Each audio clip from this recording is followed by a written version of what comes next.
ఇవాళకి 10వ రోజు నా పైన హత్యాయత్నం జరిగినటువంటి ఘటనలో ఇప్పటి వరకు పోలీసు వాళ్ళు ఏ ఒక్కరిని అరెస్ట్ చేయలేదు. రేవంత్ రెడ్డి గారి ఆదేశాల మేరకు కవితను రక్షించడానికి పోలీసు వాళ్ళు ఇప్పటి వరకు 10వ రోజు అరెస్ట్ చేయలేదు ఎవరిని.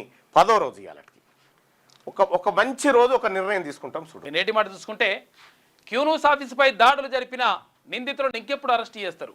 రాజ్యాంగంలో పొందుపరిచిన చట్టాలు అందరికీ వర్తిస్తాయా, కొందరికేనా?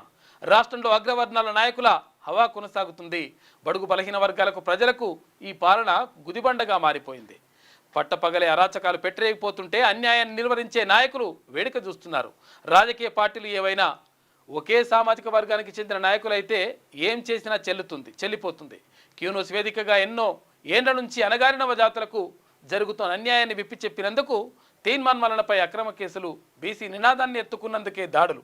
ప్రభుత్వాలు మారినా దాడుల సంస్కృతి అలాగే కొనసాగుతుంది. దారుణాలకు పాల్పడ్డ వారిని వెంటనే శిక్షించకుంటే స్థానిక ఎన్నికల్లో ఈ ప్రభుత్వానికి జవాబు దొరుకుతుంది అని చెప్పేసి పెద్దపల్లి రాజన్న రాసిండు క్యూనూస్ పైన జరిగినటువంటి దాడికి సంబంధించి. 6వ తరగతి నుండి 10వ తరగతి విద్యార్థులకు గొప్ప అవకాశం. ఏపీ, తెలంగాణ మరియు సిబిఎస్ఈ విద్యార్థులకు ఎలాంటి అడ్మిషన్ ఫీజు లేకుండా సంవత్సరానికి కేవలం 1000 రూపాయలకే ఐఐటీ స్టాండర్డ్స్ తో ఆన్లైన్ ట్యూషన్స్ చెప్పబడును. 15 ఏళ్ల సుదీర్ఘ అనుభవం గల ఫ్యాకల్టీతో క్లాసులు నిర్వహించబడును. ఇప్పుడే ప్లే స్టోర్ నుండి ధర్మవాహిని యాప్ ని డౌన్లోడ్ చేసుకోండి. వివరాలకు సంప్రదించండి 7893051526.